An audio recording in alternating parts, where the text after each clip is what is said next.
Hello and welcome back to Searching for Service, brought to you by Rotary District 5950. I'm Kelly Kirk. I'm Joe Kirk.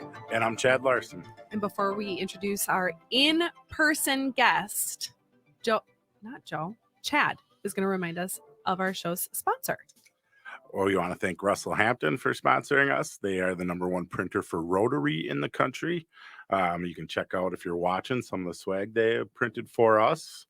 We got mugs, cutting board, hat, you name it. Pretty much anything you could slap your logo on. Or Rotaries, they're there for you. So look them up at russellhampton.com. And we're always in the market for additional sponsors for the show. So if the show compels you to do so, reach out to us at searchingforserviceshow@gmail.com.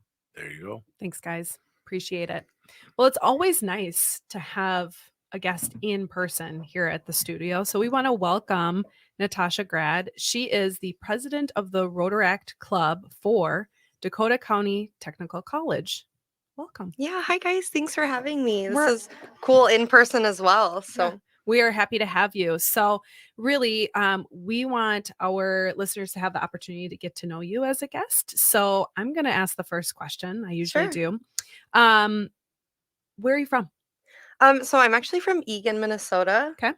Grew up there, went to Eagan High School, and then actually graduated from a cool school that's on the Minnesota Zoo property. If you've ever heard of it, it's called the School of Environmental Studies. And it's focused just on the environment, education-wise. So clever name then. It fits very well. Nice. Didn't have to do regular gym. I got scuba certified as a gym credit. And I also went up to the Boundary Waters in the middle of February, which was actually really cool. Okay. And also May. And cold. It was cold, but it was the most beautiful thing I've ever experienced. Really? It was totally worth it. Cool. Wow. Yeah. So I didn't have to do track. Okay. I went on cool adventures instead for my gym credits. That's really cool. Yeah. That's fascinating and something I've never heard of that before. So. They didn't have that in Wisconsin? Oh no, I don't believe so. Or maybe they did and I just wasn't. You didn't have like the it, couple dozen people that just showed up at graduation. You're like, I've never seen you before. Because did you graduate technically from Eagan? So Eagan was my home high school, but I didn't walk at Eagan. Yeah. I just didn't really feel connected at the time to that school. And so I walked with SES, it's called, or SESers. And it's really cool because we actually have our graduation at the Minnesota Zoo and we walk across the stage barefoot. So I graduated barefoot, connected to the earth. And it was a really nice experience. I think there was only like 168 kids. Only? Yeah. Like there's a lot of people listening to this that would go. Like I graduated with 17 people in my class. My graduating class. Yeah, my graduating class wasn't much bigger than that. It was a school that only juniors and seniors were at, and it was 200 kids per year, so they could only hold 400 max. It was cool, kind of intense to get into, but a lot smaller than Eagan. Cool. Yeah. Oh yeah. I think Eagan graduated with like over 500 students. So what drove you to do that school alternative versus just going through the regular high school? So I had a few mental health problems or issues at the school, and actually ended up having to kind of drop out because of that. Sure. And I don't know, just the learning style was different. I was interested in the environment. I felt more connected to the environment. They went outside. I wasn't stuck inside of a building for 8 hours. And I was just really passionate. And actually, I ended up gaining a passion for glacier ice. And I originally wanted to pursue an environmental science degree and study just glacier ice because they had a program where you'd go up to the Arctic for 6 weeks. Wow. And since I'm scuba certified, I'd be able to like collect ice samples and scuba dive in the Arctic. And then I was going to minor in photography. Okay. But there's no job security in that right now. Yeah. So. That's incredible. Yeah, it is. I'm still scuba diving in the Arctic. Got me. Well, I think what's Not really bucket list, cool Chad. about it, Natasha, is that it's kind of shedding light to the fact that there's always alternative options. Yeah. No matter for sure. what, you can always pivot one way or the other, and there's going to be something for you to do. So well, and I think we'll get into more of the mental health aspects a little bit later in the interview, but what kind of drove you to explore that? Like I find this kind of actually really fascinating. Explore the SES school. Yeah. Yeah, so just the way they did everything. So instead of like having 50-minute period classes, they're like 3 hours. And you're Okay. in a room with 100 students. And it was more Hmm. like college. So we Mhm. didn't have to like raise our hand to go to the bathroom. It was Yeah. more of a lecture based, and it was more on philosophical types of education. Like my whole senior year was based on the question, how then shall we live? Mm. And that was my final. I ended up having to write a toxicology report that was like 44 pages long on DDT and infertility. I had to do like a project where it would last longer than me, Mhm. and kind of like an end of the year project, which I did reverse graffiti, which is really cool if you've ever Hmm. heard about it. No. I think Tell I us have, more. but yeah, Yeah, yeah. so Let's just pivot into that. Sure. So reverse graffiti is really cool. And sometimes it actually looks like actual graffiti. And so cities will paint over it, which is kind of ironic. Mhm. But what happens is they take a stencil, and they power wash inside the stencil and then remove it from the wall or the sidewalk or whatever. And it leaves an image because they cleaned off the Mm. dirt, the grime that was collected over the years. Okay. So not only does it show how dirty the world is Yeah. from us, but it Yeah. also it's a way to do artwork and kind of do something that's not as invasive with paint. They also do it with like a mixture of sometimes you'll see like murals done where it'll be greenery and almost looks like a plant is growing on a wall. They'll use that as well as like a paste to the wall, and create an image that way. Hmm. So yeah, that was what that project was on. And then we had to write an ethics paper that we wrote when we first got there, and then write a reflection on that ethics paper and see how our ethics changed environmentally. Yeah, it was really impactful.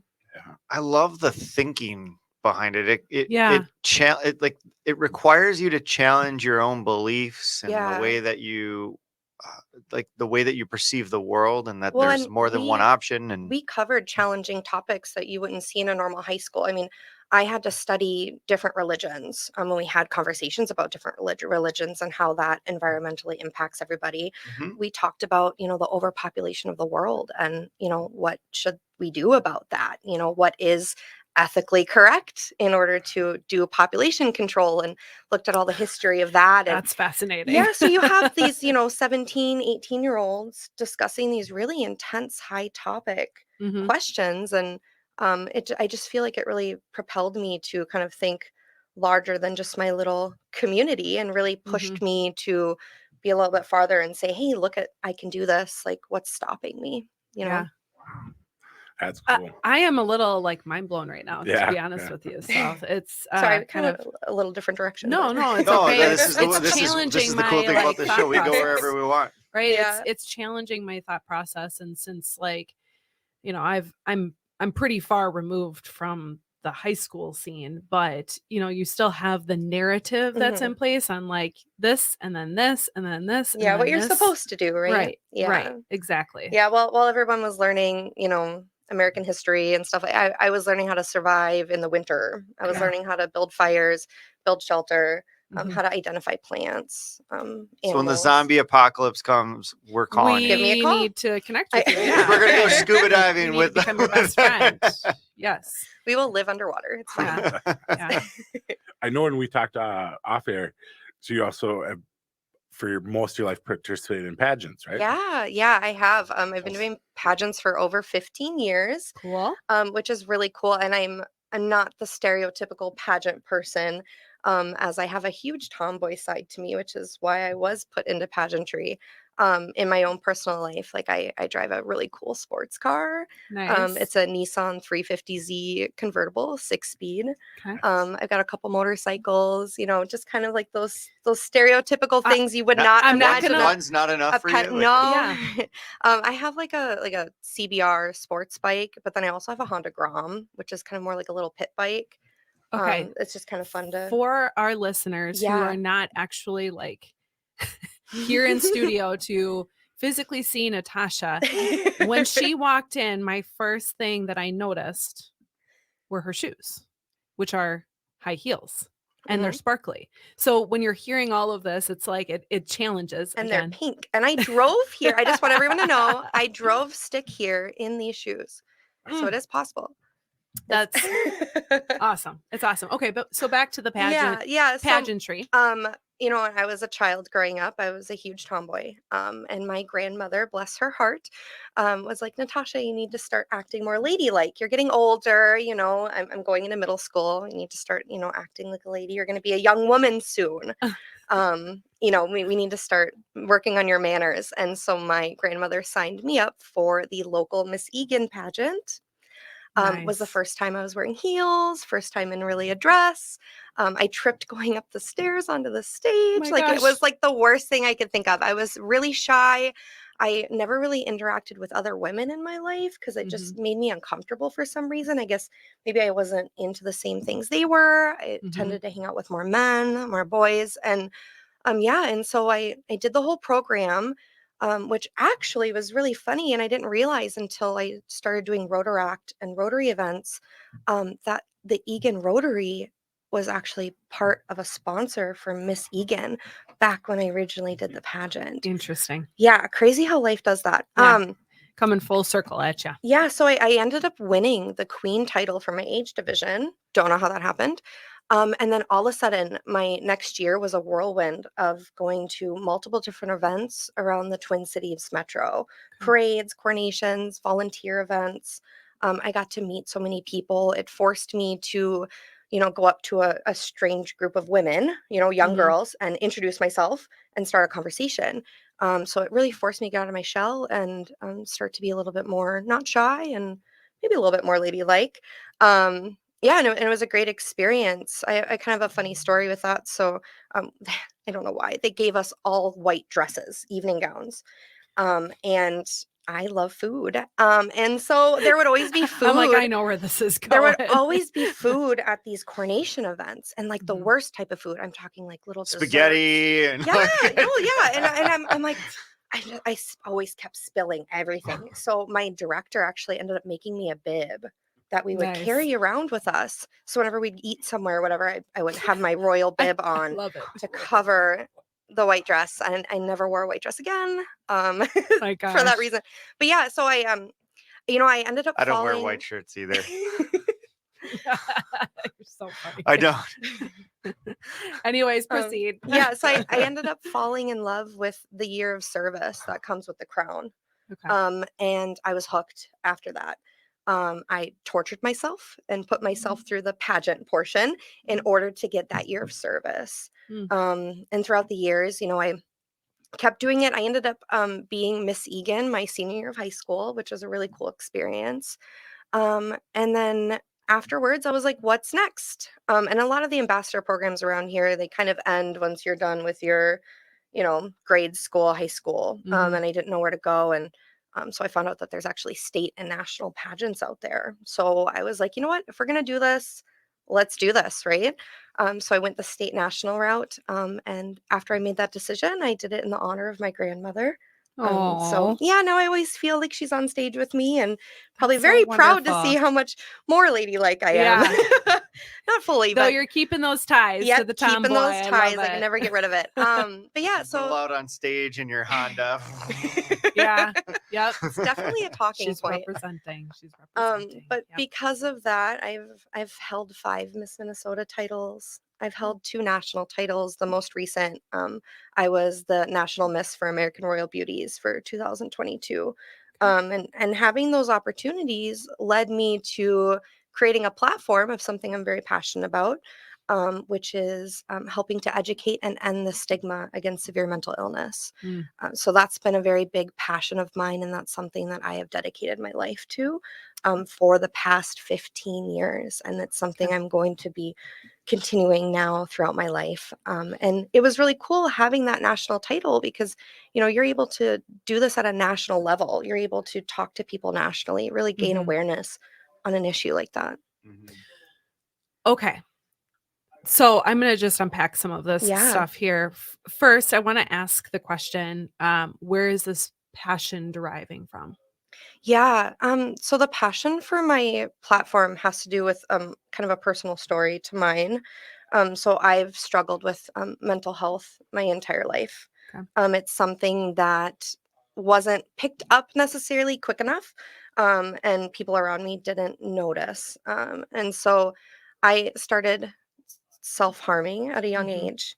And after I had my first friend die by suicide my freshman year of high school, beginning of my freshman year, that's when I started to take a turn of really great depression. It was also around the time my grandmother passed away, who I was really close to. And, through that time, I was self harming and nobody noticed.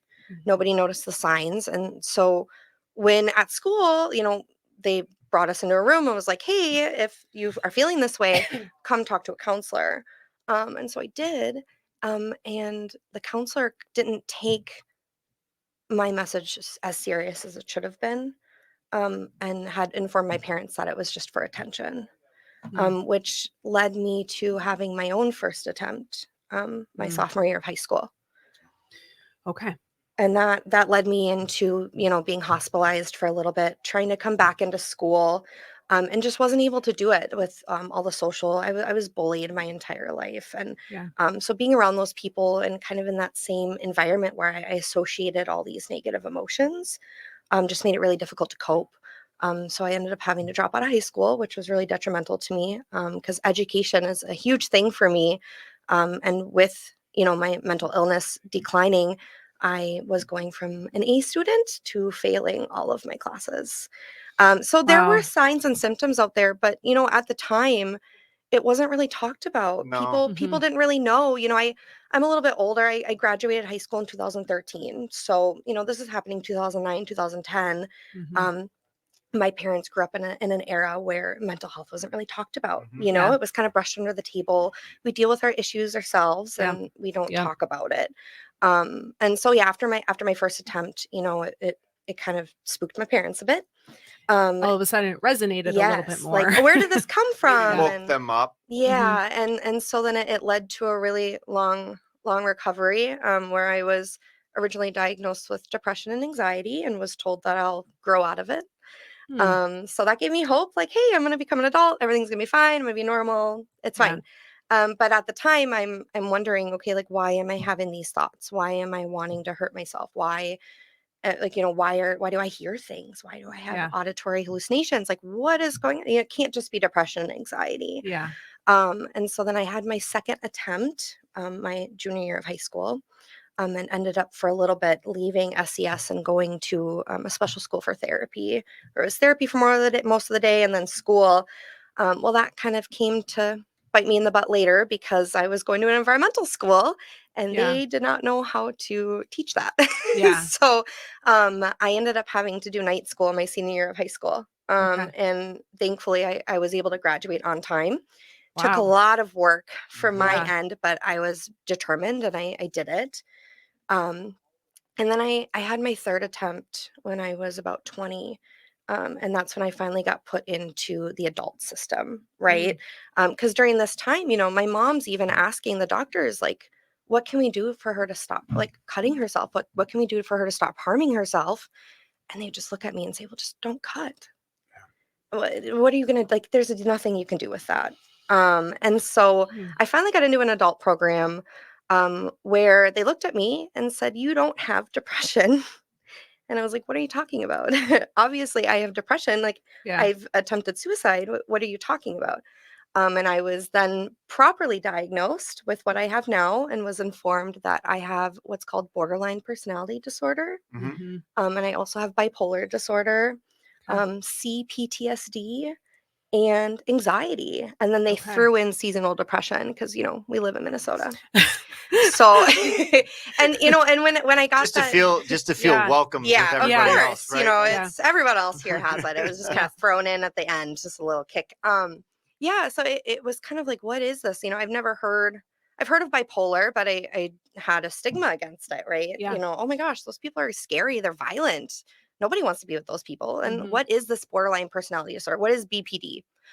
So I did my own research, right? Bad mistake. Should have never done that.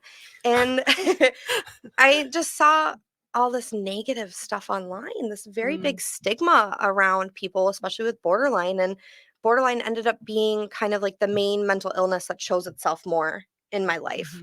I got diagnosed with bipolar because I experience intense mania and depressive episodes. And so I was like, okay, well, the things that people are saying is, you can't love somebody with BPD. They're very draining. They're just gonna destroy your life and kick you to the curb. And the things I was reading, it was like making me feel like I'm unlovable, or Yeah. I'm not going to be able to accomplish anything in my life.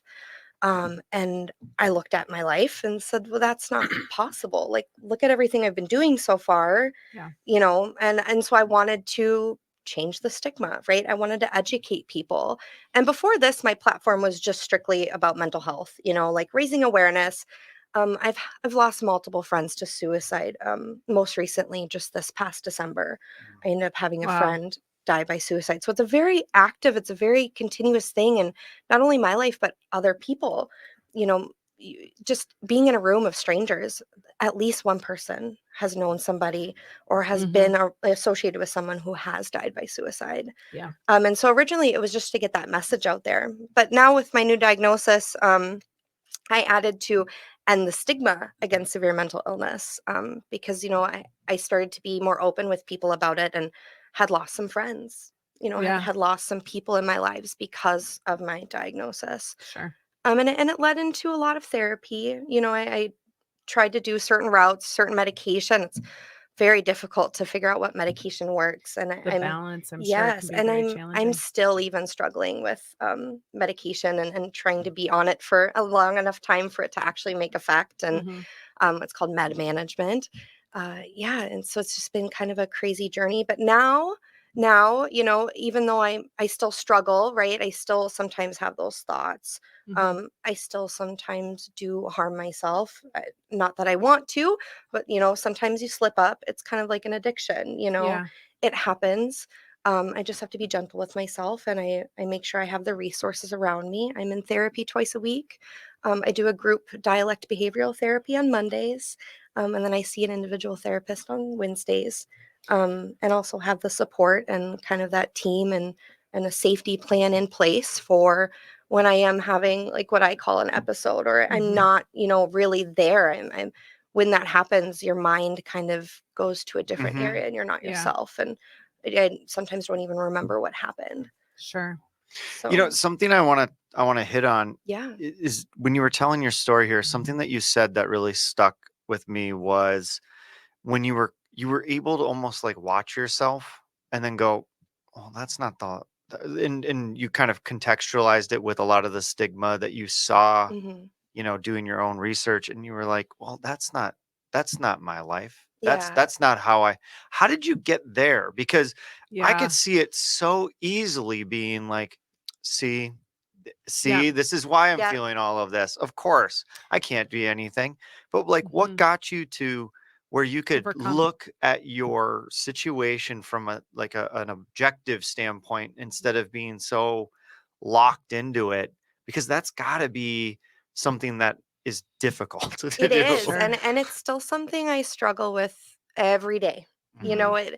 And I'm not quite sure where it came from. I think it was more I looked at myself, and I'm a very kind person. I'm a very giving person. I love others first before myself.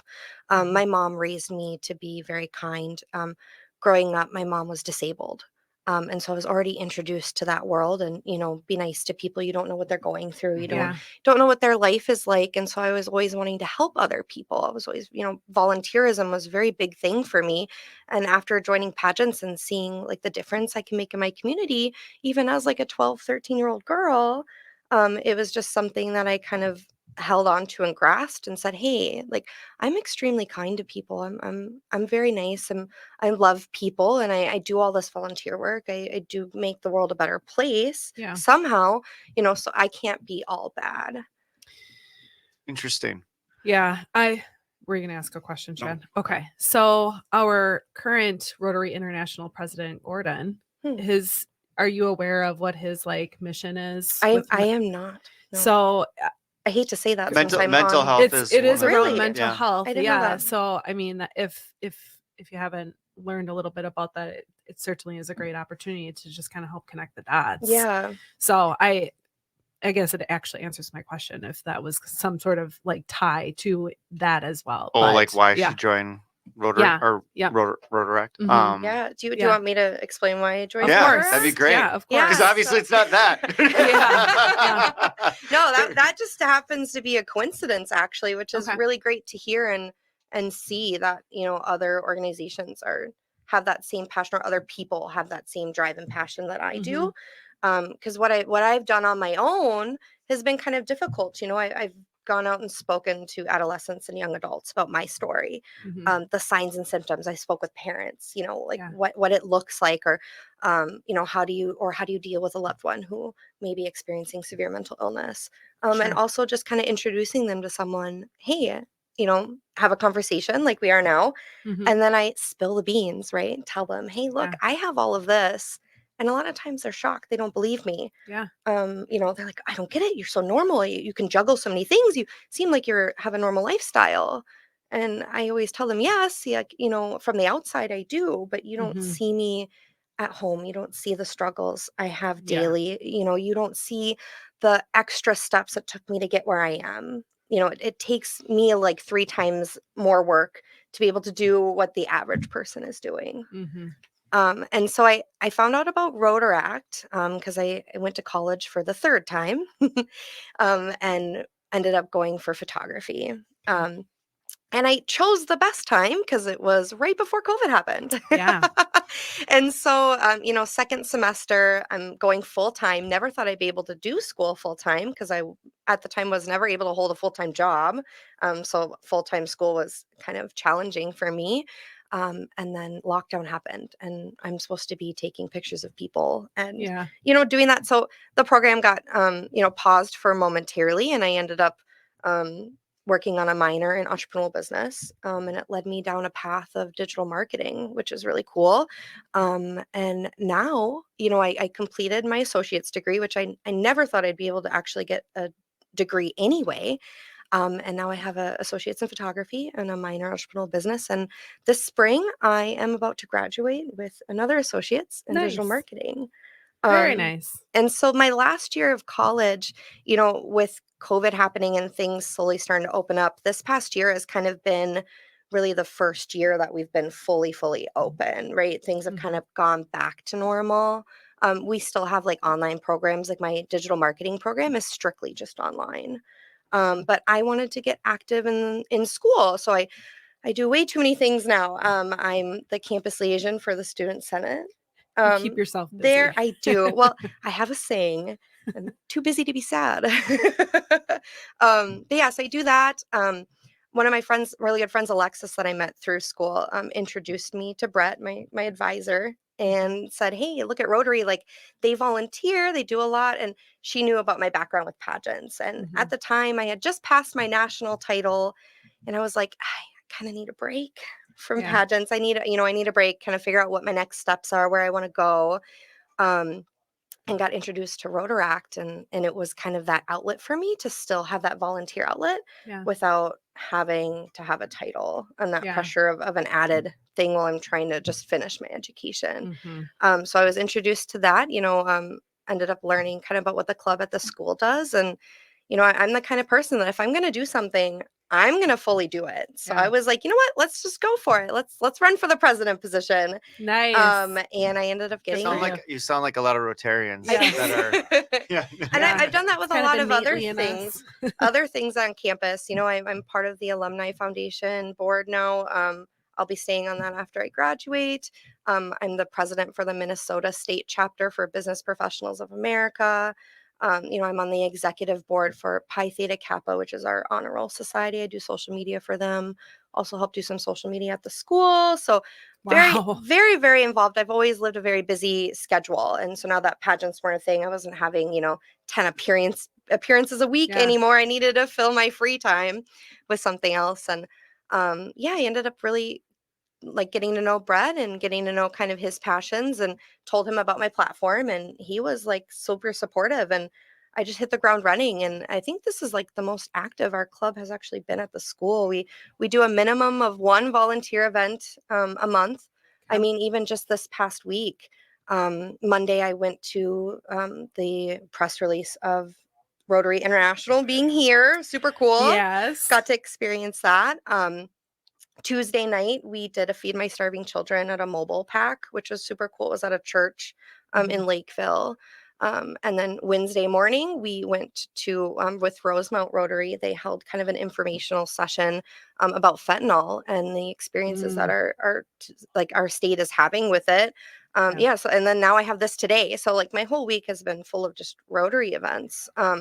If that kind Can of be a gives you a beautiful thing. taste of how active we've been as a club. Yeah. But yeah, that's how I got involved in Rotaract. And now, I really enjoy it, and I see it's something that after I graduate, I want to pursue, and I want to get into a Rotary.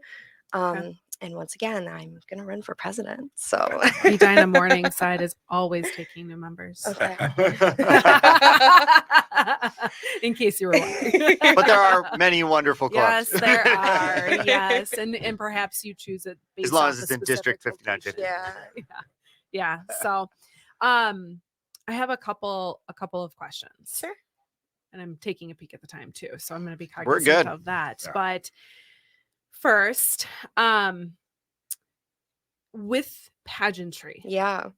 there has my grandmother took me to a lot of pageants in the small town of La Crosse, Wisconsin. Okay. So I'm familiar with what that process looks like. But there, you're being based off of physical appearances and stuff. Yeah. For the most part. And then there's other components of it too. There truly are.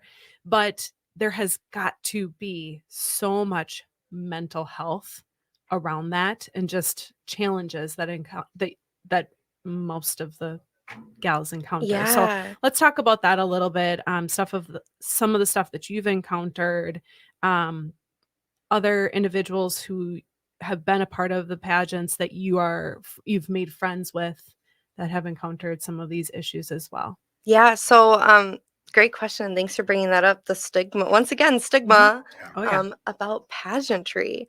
So yes, we are, judged. It's a very intimate thing. You're taking yourself, your personality, your life, your mission, and you're laying it out on a table or laying it on a Yeah. stage and saying, "Hey, judge me," right? It's very Yeah. scary. Not the average person can do that. Right. And that's kind of something I've leaned into, especially with the struggles I've had, just self-identity with myself and body issues, and kind of, not thinking I'm pretty enough or not thinking I'm good enough and stuff like that. It was kind of something I leaned into, which was kind of like a physical proof to me, like, hey, obviously I'm beautiful. I have a crown, obviously other Yeah. people find me interesting. Other people like me. So it was Yeah. kind of that confidence builder, that kind of outward look showed me like, hey, look, like the thoughts that you're having aren't correct about yourself. Um, and it is scary, especially, being a plus size woman in the industry of pageantry.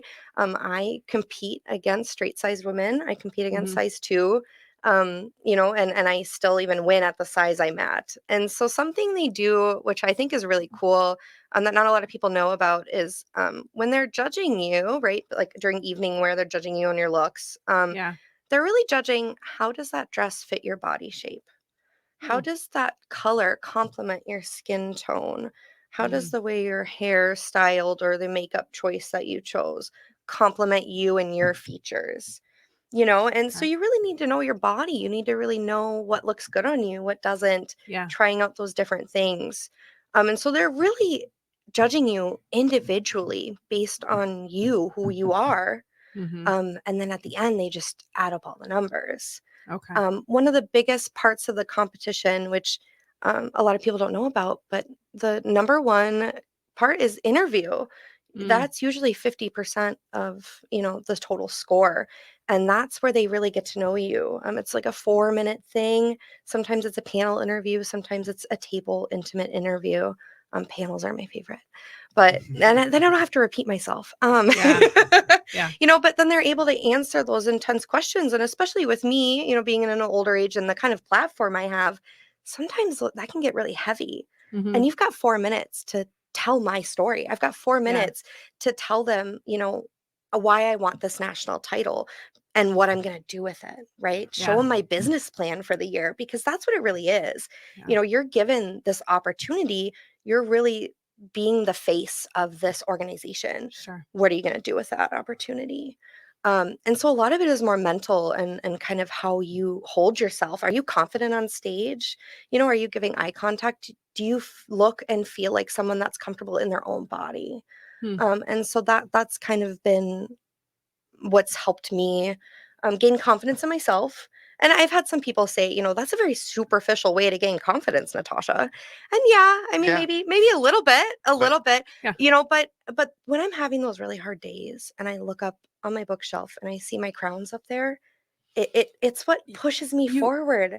yeah. When I have that dirty sash that's brown now and it's Yeah. not white anymore because of all the work I've put into that year, The, it's really visible, and the memories. And then I've also, what's really cool about pageantry is it led me down a really cool direction that I never thought I'd ever do. And I was able to walk in New York Fashion Week. And I have actually oh walked my in New York gosh. Fashion Week 4 separate times. Mm. And I was part of the first ever completely plus size fashion show for New York Fashion Week. Wow. So once again, able to end those stigmas, break those barriers and Mhm. have that kind of crazy experience. Like, Yeah. who gets to say that they've, done that? I've had photo shoots in the middle of Times Square at both like noon and 1 a.m. And Yeah. having those memories and being able to like show somebody like, hey, look, like this is a picture of me in Times Yeah. Square, or this is a picture of me in front of the Empire State Building. And it's just very random, but The experiences, right? But yeah. I do just want to point out the fact that like you have those hard days, right? And then you Mhm. take a look at the memories that have been created Yeah. and all of what has gone into getting to that point, Literally the right? blood, sweat, and tears Yeah. and the dedication, That's not only incredible. to my life, but other people's lives I've done, and my platform and the Mhm. passions I have. It's kind of what really fuels me when I'm having those stuff. Of course, sometimes I need my cat, or Yeah. somebody else to help remind me of those things. But Yeah. yeah, it's just kind of nice to have that in the background. I had another question, but I was so enthralled with the fact that you got to go to New York Fashion Week that Yeah. I completely Well, forgot. Yeah. so something I do want to talk about, and this is something that's really interesting, is the more I get to know people, Mhm. and the better and the more interesting the person is, the more hell they've been through. Yeah. Like Isn't that truly, and weird? it's like Mhm. there's something to, and I've asked myself many times, like, why is that? Yeah. And there's something to that wrestling with demons all the time, like with your inner demons or whatever demons in your life that you're going through, and being able to smile on the other end of it and being able Hmm. to learn something from it, or to gather whatever you need to keep going and keep pursuing your vision or your goals, is that seems to be kind of the secret sauce of really successful Well, people. ignorance is bliss. Well, 100%. It goes back to, you gotta struggle in life to Yeah. get anywhere. You don't get anywhere by not Well, struggling. and not only Mm. that, but it creates resilience, right? I'm Yeah. I'm not afraid to hear the word no. I've been on stage and never got picked for anything. Yeah. I've gone through these things. I've put myself through these troubles, and also I've had experienced, multiple different things that have happened to me where people are like, I can't believe that's happened to you. Mm. I'm a person of sexual assault, and it's happened more than once. Things like that where it's trying to take a bad situation that's happened in your life or something like that, and trying to find the silver lining, right? Trying to find the good that can Mhm. come out of that. Mhm. And I really feel like it just kind of, I don't want to say builds character, but it creates that resiliency, and it kind of creates you to Mhm. be able to be more compassionate with others, right? Because I understand what someone might be feeling, or I understand what that Sure. situation is like.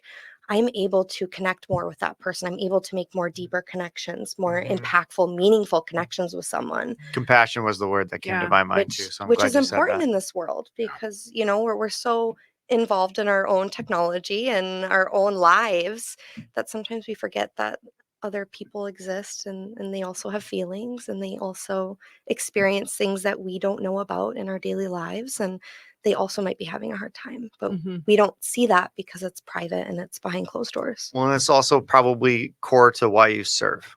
Exactly. Yeah. So to kind of bring it full circle for the Yeah. show and for what this show is all about, and it was a really wonderful interview, and thank you Yeah. so much for I want to ask sharing. one more. Oh, I okay. mean, well, we breezed past that. You know, talk to people and share Yeah. how they can help people in their lives or resources. So I would say, what would you say to the audience, or whether they have somebody in their family, whether they're going through things, is there resources, or, you know, I know you It's a good just question. briefly breezed over it, but I'd like to Yeah, lead yeah. on So that. there's actually a lot of resources out there, and then within the last 10 years, right, even 15 years, it's gotten a lot better. There's the Mhm. 988 hotline, that not only Minnesota but nationally we have Yeah. now, which is kind of the new 911, right? If you yourself are experiencing mental health crisis, or somebody that is experiencing mental health crisis, you can call and text that number. Mhm. Someone will respond, and people are concerned, well, what qualifies as a mental health crisis, right? Yeah. It doesn't have to be super severe. No, you don't have to be, on the verge of about to commit suicide. It could even just be depressed, sad, Mhm. not wanting to continue with life, not feeling the motivation anymore. So that's a nice resource. We also have a lot of really good programs here, like NAMI, or American Foundation for Suicide Prevention. They do a lot in the community, just to help raise awareness. There's a really cool event that I like to go to. It's called Out of the Darkness Walk. Happens in September every year, around Como Park, and they just help fundraise money, kind of I've gain heard of that. awareness. Yeah. Yeah, and they do a nice walk around a lake, and Mhm. and it's really cool because they hand out beads, based on like your story, right? And so Yeah. it's a way to see other people without talking to them, but see how they're associated. Some Yeah. people, it's I've just lost a friend, or I myself have attempted, and it's just really nice. They also have a lot of support groups around, and then I know in like our counties, I know Dakota County just had a really big deal with that. They're really putting in a lot of money on mental health crisis. Dakota County specifically, I just know more about it because that's where I live. They have a mental health crisis team, where you can call someone and they can come out to your house, no questions Wow. asked, no fee or anything, and have that immediate help. They also can do it That's over the incredible. phone, and I've taken advantage of that. I've had someone Mhm. come to my house before.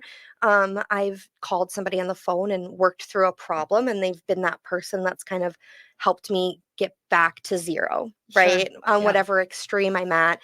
And it's kind of nice to have a professional come in. And as much as I like, appreciate the police and everything, sometimes they're not properly trained, or they don't know how to handle that situation. Yeah.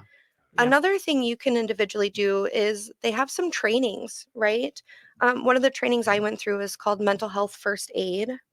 It's an Australian thing that they're trying to bring to America, so it's very fastly new. And I've been certified for a year. It lasts for 3 years. But it kind of goes talking about like what are the signs of seeing someone who's having a mental health crisis? What do you do, Mhm. right? Kind of informing people that don't be afraid to ask somebody, look at them in the face and say, "Are you thinking of killing yourself?" Because there's a very big stigma against that, saying that if you mention suicide to somebody or you ask them those questions, they're more likely Mm. to die by suicide, which is not true. Mm. A lot of times they're actually very thankful that you asked them that question, and they'll Um, break down crying, Yeah. and finally someone notices, right? Finally Yeah. someone sees the pain I'm experiencing. Yeah. So I just recommend doing that, and just check in, look for those signs. Is someone giving away their things that you're kind of like, this is very personal to you. Why are you all of a sudden not Yeah. caring? Or they're not caring about school, or they're kind of, they lost their job and they're not really, caring about those things in their life. So you just need to pay attention to the really little details, and have those intense conversations. Don't be afraid to say the word Yeah. suicide. So I wish we had another I hour. I know.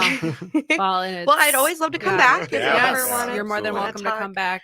Natasha, I just want to take a moment to thank you because Yeah. it's very big and bold of you to Thank come on you. here. And we didn't even really go into Rotaract and what you do with Yeah. them, but I think more importantly, your passion about Mhm. mental health. That I'm glad it was our focus. So thank you. Yeah, Yes. and I'm really Appreciate it. excited for my future. I'm really excited to get into Rotary, and Mhm. maybe in a couple years I can come back and talk Yeah, about all the yeah. cool things I've been doing for Yeah. Rotary in the state of Minnesota. That I'll sounds put wonderful. some of the resources in the description. So if anybody's Yeah. looking for more, Yeah, and I can can always send you some, Perfect. via email or whatever links and stuff that you Thank you. need. So Sounds good. Beautiful. Well, as a reminder, you are listening to Searching for Service. I'm Kelly Kirk. I'm Joe Kirk. And I'm Chad Larson. We'll be back.